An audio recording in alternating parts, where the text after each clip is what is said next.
कहानी की शुरुआत एक ऐसी रहस्यमयी दुनिया से होती है जो बादलों के ऊपर हजारों फीट की ऊंचाई पर मौजूद थी। वहां विशालकाय दानव रहते थे जिनसे इंसानों की दुनिया हमेशा डरती आई थी। लेकिन अब कुछ सैनिक अपनी जान जोखिम में डालकर उसी खतरनाक दुनिया में पहुंच चुके थे। चारों तरफ अजीब सन्नाटा फैला हुआ था। तभी जैक को पानी के अंदर कुछ हलचल महसूस हुई। वह तुरंत अपना सिर नीचे छिपा लेता है। अगले ही पल उसके सामने एक इतना विशाल पैर आता है कि पास खड़ी भेड़ें डरकर भागने लगती हैं। तभी वह दानव एक भेड़ को उठाकर जिंदा ही निगल जाता है। यह खौफनाक नजारा देखकर जैक के होश उड़ जाते हैं। उसी समय पेड़ के पीछे छिपा एक सैनिक गलती से पीछे मुड़कर दानव को देखने लगता है। दानव उसकी गंध पहचान लेता है और धीरे धीरे उसकी तरफ बढ़ने लगता है। सैनिक डरकर भागने की कोशिश करता है, लेकिन उसकी छोटी टांगें उस विशाल दानव के सामने कुछ भी नहीं थीं। अगले ही पल दानव पूरा पेड़ उखाड़कर पत्र उसकी तरफ फेंक देता है और एक ही बार में उसे बेहोश कर देता है। दानव पहली बार इंसान को इतने करीब से देख रहा था। वह झुककर उसे गौर से देखने लगता है। तभी कप्तान तलवार लेकर उसकी तरफ दौड़ पड़ता है और पूरी ताकत से उसकी एड़ी में तलवार घोंप देता है। दर्द से दानव चीख उठता है, लेकिन अगले ही पल वह कप्तान को जोरदार लात मारकर दूर फेंक देता है। फिर दोनों सैनिकों को उठाकर खाने के लिए ले जाता है। दूर खड़ा जैक ये सब देखकर समझ जाता है कि वह यहाँ आकर बहुत बड़ी गलती कर चुका है। दरअसल कुछ समय पहले जैक को एक पादरी से कुछ जादुई बीज मिले थे। कहा जाता था कि अगर ये बीज पानी के संपर्क में आ जाएं तो उनसे विशाल बेलें उगने लगती हैं। उसी दौरान राजकुमारी इसाबेल जैक से मिलने उसके घर आई थी, लेकिन अचानक गलती से एक बीज पानी में गिर गया। अगले ही पल जमीन कांपने लगी और नीचे से डरावनी आवाजें आने लगी। दोनों कुछ समझ पाते उससे पहले ही जमीन फट गई और एक विशाल बेल घर को चीरते हुए आसमान की तरफ बढ़ने लगी। पूरा घर हिलने लगा। राजकुमारी बाहर भागने की कोशिश करती है, लेकिन तभी एक मेज उसके ऊपर गिर जाती है। जैक उसे बचाने दौड़ता है, लेकिन बेलें उसे उठाकर घर से बाहर फेंक देती है। अचानक घर की दीवार टूटती है और राजकुमारी को बाहर निकलने का रास्ता दिखाई देता है, लेकिन जैसे ही वह भागने लगती है बेलें दरवाजा बंद कर देती हैं। वह पूरी ताकत से दरवाजा खोलने की कोशिश करती है, लेकिन दरवाजा नहीं खुलता। उधर जैक कुल्हाड़ी लेकर बेलों को काटने लगता है, लेकिन तब तक बहुत देर हो चुकी होती है। पूरा घर जड़ों समेत आसमान की ओर बढ़ने लगता है। आखिरी पल में जैक छलांग लगाकर बेल को पकड़ लेता है और पूरी ताकत से ऊपर चढ़ने लगता है। बेलें इतनी तेजी से बढ़ रही थीं कि कुछ ही सेकंड में घर हजारों फीट ऊपर पहुंच जाता है। जैक किसी तरह कुल्हाड़ी से बेल काट देता है। राजकुमारी तुरंत दरवाजा खोलती है, लेकिन तभी उसके पैरों के नीचे की लकड़ी टूट जाती है और वह नीचे गिरने लगती है। जैक उसे पकड़ने की कोशिश करता है, लेकिन उसका हाथ छूट जाता है। जैक बेलों से फिसलते हुए नीचे आने लगता है। रास्ते में बेलें उसकी रफ्तार कम कर देती हैं और आखिरकार वह जमीन पर गिरकर बेहोश हो जाता है। लेकिन राजकुमारी को बेलें अपने साथ बादलों के ऊपर की रहस्यमयी दुनिया में ले जाती है। अगली सुबह जैक की आंख खुलती है तो उसके सामने राजा खड़ा होता है। राजकुमारी गायब थी और पूरा राज्य उसे ढूंढ रहा था। मजबूरी में जैक राजा को सारी सच्चाई बता देता है। जब वह आसमान की तरफ इशारा करता है तो सब लोग हैरान रह जाते हैं, क्योंकि एक विशाल बेल सीधी बादलों को चीरते हुए ऊपर जा रही थी। राजा तुरंत सैनिकों की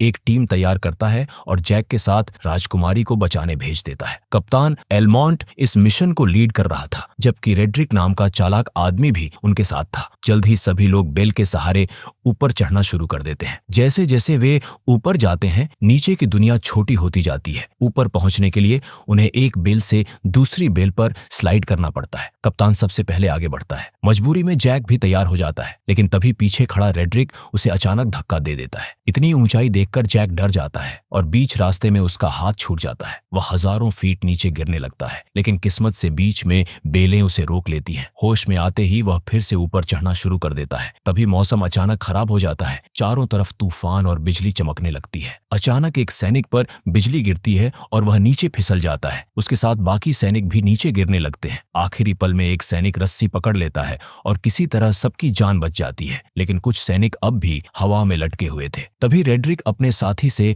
रस्सी काटने को कहता है। नीचे लटके सैनिक दया की भीख मांगते हैं, लेकिन वह बिना सोचे रस्सी काट देता है। अगले ही पल वे सैनिक हजारों फीट नीचे गिर जाते हैं। किसी तरह बाकी लोग बादलों के ऊपर पहुंचते हैं। वहां का नजारा देखकर जैक दंग रह जाता है, क्योंकि बादलों के ऊपर एक पूरी विशाल दुनिया बसी हुई थी। चारों तरफ विशाल जंगल, पहाड़ और अजीब जीव दिखाई दे रहे थे। तभी कप्तान को जमीन पर विशाल पैरों के निशान दिखाई देते हैं। इससे उसे समझ आ जाता है कि राजकुमारी यहीं कहीं मौजूद है। जल्द ही उन्हें राजकुमारी की छोड़ी हुई किताब और टूटे हुए पेड़ों की टहनियां मिलती हैं। अब उन्हें यकीन हो जाता है कि किसी विशाल दानव ने उसे पकड़ लिया है। इसके बाद सभी लोग दो टीमों में बंटकर अलग अलग दिशाओं में खोज शुरू कर देते हैं। रास्ते में जैक और उसके साथी एक नदी के पास पहुंचते हैं जहां उन्हें मोटी भेड़ों का झुंड दिखाई देता है। कई दिनों से भूखे होने की वजह से वे एक भेड़ पकड़ने की कोशिश करते हैं, लेकिन तभी गलती से एक बड़ा जाल एक्टिव हो जाता है और वे दोनों उसमें फंस जाते हैं। जैक जल्दी जल्दी रस्सियां काटने लगता है। तभी कप्तान नोटिस करता है कि सारे कौवे अचानक उड़ने लगे हैं और भेड़ें डरकर भाग रही हैं। उसे समझ आ जाता है कि कोई बड़ा खतरा पास आ चुका है। वे दोनों जैसे तैसे जाल से बाहर निकलते हैं, लेकिन अगले ही पल जंगल के अंदर से एक डरावनी आवाज गूंज उठती है और फिर उनके सामने एक विशाल दानव आ खड़ा होता है। वह दानव इतनी तेजी से उनकी तरफ बढ़ता है कि दोनों के पास भागने तक का समय नहीं बचता। अगले ही पल वह कप्तान और उसके साथी को पकड़कर अपने कंधे पर उठा लेता है। जैक चुपचाप उसके पीछे जाने लगता है। उसे उम्मीद थी कि शायद इसी रास्ते वह राजकुमारी तक पहुंच जाए। दूसरी तरफ रेड्रिक अपने बाकी साथियों के साथ आगे बढ़ रहा था। तभी उसका साथी कहता है कि इस तरह ढूंढते रहना बेकार है और उन्हें कोई दूसरा रास्ता सोचना चाहिए। लेकिन रेड्रिक के दिमाग में कुछ और ही चल रहा था। जैसे ही उसका साथी पीछे मुड़ता है, रेड्रिक अचानक उसे गहरी खाई में धक्का दे देता है। उसका दूसरा साथी यह देखकर हंसने लगता है, लेकिन तभी अचानक एक विशाल हाथ उसे उठाकर ले जाता है। उनके सामने पहाड़ जितना बड़ा दानव खड़ा था। रेड्रिक डर के मारे जमीन पर गिर जाता है और जल्दी जल्दी अपने बैग में कुछ ढूंढने लगता है। तभी वह एक चमकता हुआ जादुई मुकुट बाहर निकालता है। मुकुट देखते ही दानव अचानक रुक जाते हैं। दरअसल वह एक जादुई ताज था जिसकी शक्ति से दानवों को कंट्रोल किया जा सकता था। जिसके सिर पर यह ताज होता, दानव उसकी हर बात मानने को मजबूर हो जाते। उधर जैक दानव का पीछा करते करते उनकी बस्ती तक पहुंच जाता है। वहां का नजारा देखकर वह हैरान रह जाता है। चारों तरफ विशाल झरने, बड़े बड़े पहाड़ और दानवों का पूरा साम्राज्य मौजूद था। वहीं एक दो सिर वाला दानव राजकुमारी इसाबेल को पिंजरे में कैद करके बैठा था। कुछ देर बाद वही दानव कप्तान और उसके साथी को भी पकड़कर वहां ले आता है। अब सारे दानव इंसानों को घेर कर देखने लगते हैं। दो सिर वाला दानव समझ जाता है कि शायद और भी इंसान यहाँ मौजूद है, इसलिए वह कप्तान के साथी को पकड़कर उसकी गर्दन तोड़ देता है और उसे जिंदा ही खा जाता है। यह देखकर कप्तान और राजकुमारी दोनों डर जाते हैं। तभी अचानक पीछे से रेड्रिक वहां पहुंचता है। उसके सिर पर जादुई ताज देखकर सारे दानव तुरंत घुटनों पर बैठ जाते हैं। अब सबको उसका असली प्लान समझ आ जाता है। वह दो सिर वाले दानव को भी झुकने का आदेश देता है। मजबूरी में वह दानव भी उसके सामने घुटनों पर बैठ जाता है। इसके बाद रेड्रिक धीरे धीरे चलते हुए दानवों के सिंहासन पर जाकर बैठ जाता है और खुद को उनका नया राजा घोषित कर देता है। फिर वह ऐलान करता है कि अब दानव इंसानों की दुनिया पर हमला करेंगे और पूरी धरती पर कब्जा कर लेंगे। उसकी बात सुनकर सारे दानव खुशी से जोर जोर से चिल्लाने लगते हैं। उधर जैक चुपके से राजकुमारी तक पहुंचने की कोशिश कर रहा था। इसी दौरान एक विशाल दानव कप्तान को पकाने की तैयारी करने लगता है। वह कप्तान को चिपचिपे आटे में फेंक देता है ताकि बाद में उसे भट्टी में पकाया जा सके। कप्तान जितना बाहर निकलने की कोशिश करता, उतना ही ज्यादा उसमें फंसता चला जाता। फिर दानव उसके ऊपर मसाले और आटा डालने लगता है। ये सब देखकर जैक समझ जाता है कि अगर उसने जल्दी कुछ नहीं किया तो कप्तान मारा जाएगा। जैसे ही दानव सब्जियां लेने के लिए वहां से हटता है, जैक तुरंत छिपते छिपाते कप्तान के पास पहुंच जाता है। राजकुमारी उसे देखकर खुश हो जाती है, लेकिन जैक उसे चुप रहने का इशारा करता है। वह कप्तान को उस चिपचिपे आटे से निकालने लगता है। तभी दानव वापस आने लगता है। जैक जल्दी से कप्तान को चाकू पकड़ा देता है और खुद छिप जाता है। दानव को कुछ शक नहीं होता। वह पास रखे सुअर को लकड़ी में फंसाकर भूनने लगता है। फिर वह कप्तान की तरफ बढ़ता है। दानव जैसे ही कप्तान पर वार करने जाता है, कप्तान डर के मारे आंखें बंद कर लेता है, लेकिन वार थोड़ा सा चूक जाता है। इसके बाद दानव कप्तान और बाकी जानवरों को उठाकर जलती हुई भट्टी में डाल देता है। अब उन्हें बचाने वाला सिर्फ जैक था। उसी समय दानव राजकुमारी को पिंजरे से बाहर निकालता है और उसे काटने की तैयारी करने लगता है, लेकिन तभी ऊपर छिपा जैक मौका देखकर एक बड़ा चाकू उठाता है और पूरी ताकत से दानव की पीठ में घोंप देता है। दानव दर्द से जोर जोर से चिल्लाने लगता है और इधर उधर भागने लगता है, लेकिन जैक चाकू नहीं छोड़ता। आखिरकार दानव दीवार से टकराकर वहीं मर जाता है। यह देखकर कप्तान और राजकुमारी दोनों हैरान रह जाते हैं। इसके बाद तीनों वहां से भागकर जादुई बेल की तरफ पहुंचते हैं, लेकिन वहां पहले से एक दानव पहरा दे रहा था। तभी जैक के दिमाग में एक अजीब प्लान आता है। उसे पास जिसमें मधुमक्खियों का एक बड़ा छत्ता दिखाई देता है। जैक और कप्तान धीरे धीरे उस सोते हुए दानव के पास पहुंचते हैं। कप्तान उसका हेलमेट थोड़ा उठाता है और जैक पूरा छत्ता उसके अंदर डाल देता है। फिर दोनों जल्दी से वहां से छिप जाते हैं। कुछ सेकंड बाद दानव दर्द से तड़पते हुए उठता है। हेलमेट के अंदर मधुमक्खियां उसे लगातार डंक मार रही थीं। दानव पागलों की तरह इधर उधर भागने लगता है। तभी उसका पैर फिसल जाता है और वह पहाड़ी से नीचे गिरने लगता है। आखिरी पल में वह खुद को संभाल लेता है और हेलमेट उतार देता है। तीनों को लगता है कि अब वह बच जाएगा, लेकिन तभी एक आखिरी मधुमक्खी उड़कर आती है और सीधे उसे डंक मार देती है। दानव कंट्रोल खो देता है और हजारों फीट नीचे गिर जाता है। यह देखकर तीनों खुशी से झूम उठते हैं। उन्हें यकीन नहीं हो रहा था कि उन्होंने इतने बड़े दानव को इतनी अजीब तरीके से हरा दिया। लेकिन उनकी मुश्किलें अभी खत्म नहीं हुई थीं, क्योंकि दूसरी तरफ रेड्रिक अब पूरी दानव सेना को इंसानों की दुनिया पर हमला करने के लिए तैयार कर चुका था। इसके बाद कप्तान तीनों को लेकर तुरंत वहां से निकलने लगता है, लेकिन अचानक वह रुक जाता है। उसे समझ आ चुका था कि अगर रेड्रिक के पास जादुई ताज रहा तो पूरी इंसानी दुनिया खतरे में पड़ जाएगी। इसलिए वह फैसला करता है कि वह यहीं रुककर रेड्रिक से ताज छीनेगा। जैक मजबूरी में राजकुमारी को लेकर नीचे उतरने लगता है, जबकि कप्तान अकेले रेड्रिक को रोकने निकल पड़ता है। उसी समय नीचे इंसानों की दुनिया में एक बड़ा हादसा हो जाता है। विशाल बेल अचानक टूटने लगती है और उसके साथ नीचे गिरा एक दानव सीधे जमीन पर आ टकराता है। उसे देखकर राजा और बाकी लोग डर जाते हैं। अब राजा को समझ आ जाता है कि अगर यह रास्ता खुला रहा तो दानव कभी भी धरती पर हमला कर सकते हैं। इसीलिए वह तुरंत सैनिकों को बेल काटने का आदेश देता है। सैनिक विशाल लोहे के हुक और जंजीरों की मदद से उस बेल को गिराने की कोशिश करने लगते हैं। धीरे धीरे पूरी बेल हिलने लगती है। उधर जैक और राजकुमारी उसी बेल के सहारे नीचे उतर रहे थे, लेकिन जैसे ही वे नीचे देखते हैं उनके होश उड़ जाते हैं, क्योंकि पूरी बेल टूटने लगी थी। अगर वे जल्दी नीचे नहीं पहुंचे तो हजारों फीट ऊपर से गिरकर मारे जाते। जैक तुरंत राजकुमारी को पकड़ता है और एक दूसरी डाल की तरफ छलांग लगा देता है। दोनों तेजी से नीचे फिसलने लगते हैं। आखिरकार वे नीचे जमीन पर गिरते हैं, लेकिन घास के बड़े ढेर की वजह से उनकी जान बच जाती है। दूसरी तरफ रेड्रिक अब पूरी तरह पागल हो चुका था। वह सारे दानवों को इंसानों की दुनिया पर हमला करने का आदेश देता है। उसी समय कप्तान चुपके से उसके पीछे पहुंच जाता है, लेकिन तभी दो सिर वाले दानव को इंसान की गंध महसूस हो जाती है। कप्तान तुरंत छिप जाता है। तभी रेड्रिक अपने बैग से जादुई बीज निकालता है ताकि नई बेलें उगाकर दानवों को नीचे भेज सके।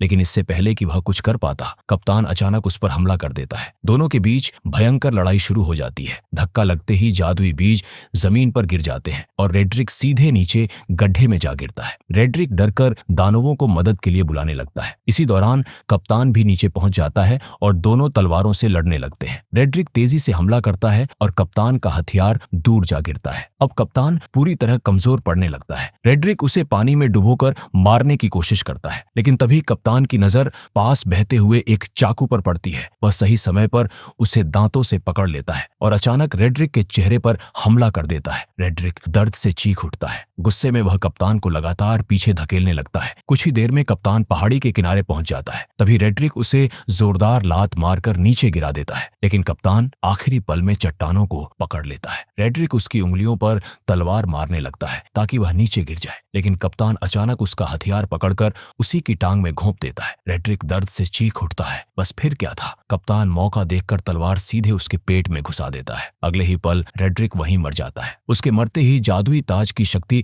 खत्म हो जाती है, लेकिन तभी ऊपर की गुफा टूटने लगती है। दो सिर वाला दानव जल्दी से ताज उठाकर अपनी उंगली में पहन लेता है। ताज पहनते ही उसकी ताकत वापस लौट आती है और बाकी सारे दानव उसके सामने झुक जाते हैं। अब वह खुद को दानवों का नया राजा घोषित कर देता है। कप्तान समझ जाता है कि अब स्थिति पहले से भी ज्यादा खतरनाक हो चुकी है। इसी दौरान वह देखता है कि इंसानों की दुनिया तक जाने वाली आखिरी बेल टूटने वाली है। वह बिना सोचे सीधे उस बेल पर छलांग लगा देता है। बेल तेजी से नीचे गिरने लगती है। सही समय देखकर कप्तान छलांग लगाकर नीचे पानी में कूद जाता है और किसी तरह बच जाता है। लेकिन दूसरी तरफ दो सिर वाला दानव अब भी हार मानने वाला नहीं था। उसे जमीन पर पड़ा वह थैला दिखाई देता है जिसमें जादुई बीज रखे थे। वह तुरंत थैला उठाता है और उसमें से 4 बीज निकालता है। फिर वह उन बीजों को पानी में फेंक देता है अगले ही पल जमीन फटने लगती है और 4 नई विशाल बेलें आसमान की ओर बढ़ जाती हैं। अब सारे दानव उन बेलों के सहारे इंसानों की दुनिया की तरफ बढ़ने लगते हैं। आखिरी में 2 सिर वाला दानव भी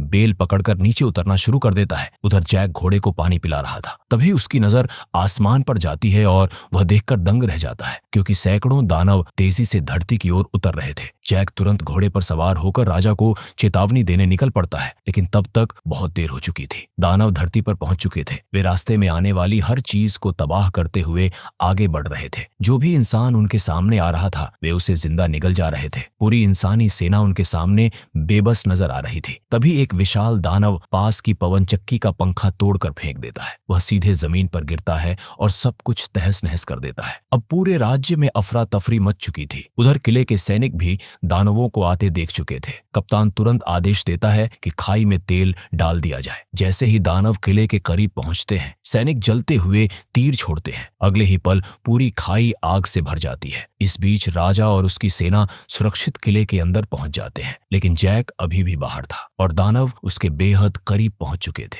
जैक पूरी ताकत से घोड़ा दौड़ाता है और आखिरी पल में किले के बंद होते दरवाजे के अंदर घुस जाता है, लेकिन उसके पीछे पीछे 2 सिर वाला विशाल दानव भी दरवाजे तक पहुंच चुका था। वह गुस्से में जोर जोर से दहाड़ने लगता है और किले के अंदर घुसने की कोशिश करता है। तभी कप्तान बिना डरे उसके ऊपर हमला कर देता है। दानव उसे पकड़ने की कोशिश करता है, लेकिन कप्तान चालाकी से बच जाता है और अगले ही पल वह विशाल दानव आग से भरी खाई में जा गिरता है। कुछ ही सेकंड में आग उसकी पूरी बॉडी में फैल जाती है। हैरानी की बात यह थी कि बाकी दानव उसे बचाने की बजाय खड़े होकर बस उसे जलता हुआ देख रहे थे, लेकिन असली खतरा अब भी खत्म नहीं हुआ था। अचानक आसमान से एक विशाल लोहे का घंटा तेजी से उड़ता हुआ किले की दीवार से टकराता है। धमाका इतना जोरदार था कि दीवार का बड़ा हिस्सा टूट जाता है। अब सारे दानव पूरी ताकत से किले पर हमला करने लगते हैं। कुछ दानव विशाल लोहे के हुक किले के दरवाजों पर फेंकते हैं और उन्हें खींचना शुरू कर देते हैं। इंसानों और दानवों के बीच जोरदार खींचतान शुरू हो जाती है। किले के अंदर चारों तरफ अफरा तफरी मच जाती है। राजकुमारी जैक को लेकर अंदर की तरफ भागती है, जबकि कप्तान बाकी सैनिकों के साथ दरवाजा बचाने में लग जाता है। राजा तुरंत आदेश देता है कि सभी सैनिक क्रॉसबो तैयार करें। जैसे ही और दानव सामने आते हैं, सैनिक उन पर तीरों की बारिश शुरू कर देते हैं, लेकिन दानवों की ताकत के सामने इंसानों की सेना ज्यादा देर तक टिक नहीं पाती। कुछ ही देर में किले का बाहरी दरवाजा टूट जाता है और अगले ही पल कई विशाल दानव किले के अंदर घुस आते हैं। वे खुशी से चिल्लाते हुए इंसानों की तरफ बढ़ने लगते हैं। सैनिक डर के मारे पीछे हटने लगते हैं। ऐसा लग रहा था कि अब इंसानों की हार तय है, लेकिन तभी अचानक पीछे से एक आवाज गूंजती है। सारे दानव तुरंत रुक जाते हैं। वे धीरे धीरे पीछे मुड़कर देखते हैं। सामने जैक खड़ा था और उसके हाथ में वही जादुई मुकुट था। दरअसल किले में अफरा तफरी के दौरान जैक किसी तरह वह मुकुट हासिल कर चुका था। मुकुट देखते ही सारे दानव अपने हथियार नीचे रख देते हैं। अगले ही पल वे सभी इंसानों के सामने घुटनों पर बैठ जाते हैं। ये देखकर राजा, सैनिक और बाकी लोग पूरी तरह हैरान रह जाते हैं। अब पहली बार इंसानों के पास दानवों को रोकने की ताकत आ चुकी थी। जैक तुरंत आदेश देता है